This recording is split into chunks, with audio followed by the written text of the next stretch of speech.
and thank you for joining us today. Thanks for having me. Thank you. So what is your study about exactly? The study is about looking at the built environment, so the physical space itself and how that physical space is being utilized in this particular case by pimps and the prostitutes and Johns. So when we look at a built environment, based on the design components, different people use it in different forms. And we wanted to know why Johns, prostitutes, and pimps are attracted to certain areas within Southern California in order to run their operations. And because of that, we start looking at the built environment, characteristics, and the components.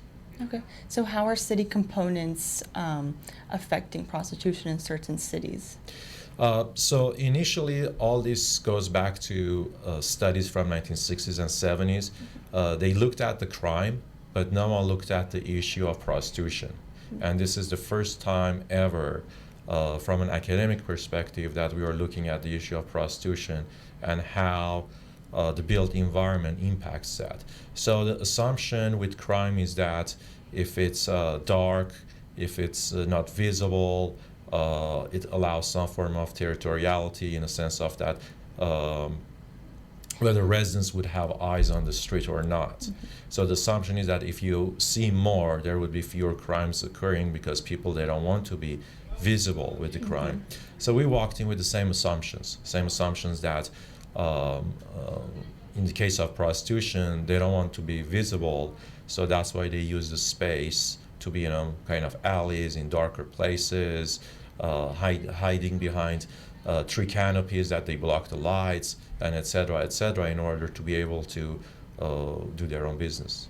Okay, so having a well-lit street, less bigger trees, it helps deteriorate prostitution? That was our initial assumption, okay? And initial assumptions started with South Central study with my colleague of mine, Dr. Lopez, and myself, and the issue became that we assumed that if there would be less light, canopy trees, and et cetera, there would be more attracting prostitutes, and where the lights are, there would be fewer prostitutes, or where the residents, they can see more, there would be fewer prostitution. But our initial finding was exactly opposite of that. Prostitutes would stand exactly where the lights are, so they are visible by patrons that they are going to pick them up. And then for the purpose of the act itself, they would go to places that they were darker or less visible in order to do the act, because just walking down the street, it's not against the law, okay? But in the act itself, that's against the law. So it was a matter of what type of a built environment was. And at the end, and then we recommended for those areas that there were less visibility, what changes needs to happen, which is adding lights, trimming the trees, changing the street signs. We even recommended to make changes to the street directions in order to make it harder for the cars to turn and come back in order to look for prostitutes, adding center dividers. And one of the findings is that actually there are, as I explained, that there's an element of territoriality, and we are assuming that residents, they would protect their own territory. We found out that actually in communities that prostitution is occurring, residents are less participant in observing what goes on, but actually pimps are. Pimps, they have their own eyes on the street, that they are constantly watching to see what's happening, what's occurring, in order to protect, in this case, the girls. Okay, and then from your findings, do you think the city is the city working with your team to help improve infrastructure? In the case of Sepulveda and Councilwoman Nuri Martinez's office, definitely. They have already allocated extra $1 million to LAPD in order to patrol Sepulveda corridor more carefully. And then we gave them specific design components, being less invasive ones, to really drastically changing the infrastructure and adding parks and taking out abandoned buildings, and then going after some motels that they participate in these areas.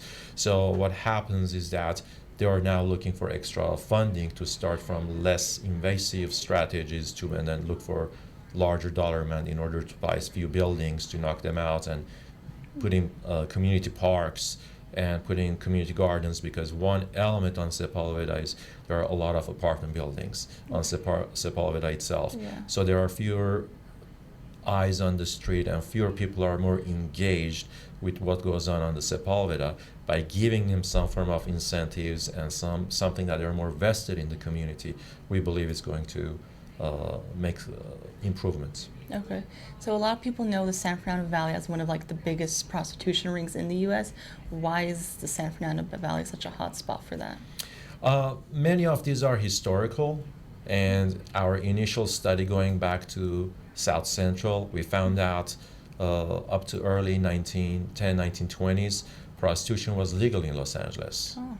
Okay, but because of various religious movements post-1920s, which prohibition was one of the elements of that, stopping alcohol sale. So we see that, and then they go after prostitution too. And the early days, police officers, they were only enforcing prostitution in certain, or not allowing prostitution only in certain communities.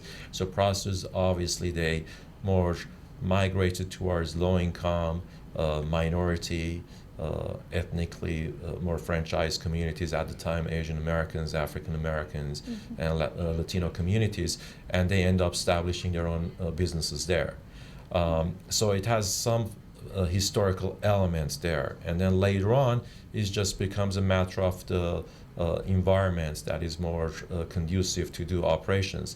One of the main findings for Sepulveda is there are 5 or 6 adult entertainment places within Sepulveda corridor.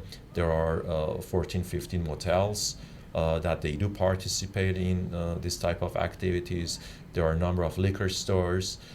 So that's the built environment element that over the years has added to this entire challenge of bringing prostitution out. And then prostitution itself, it's rotated across the southern region into different tracks or corridors.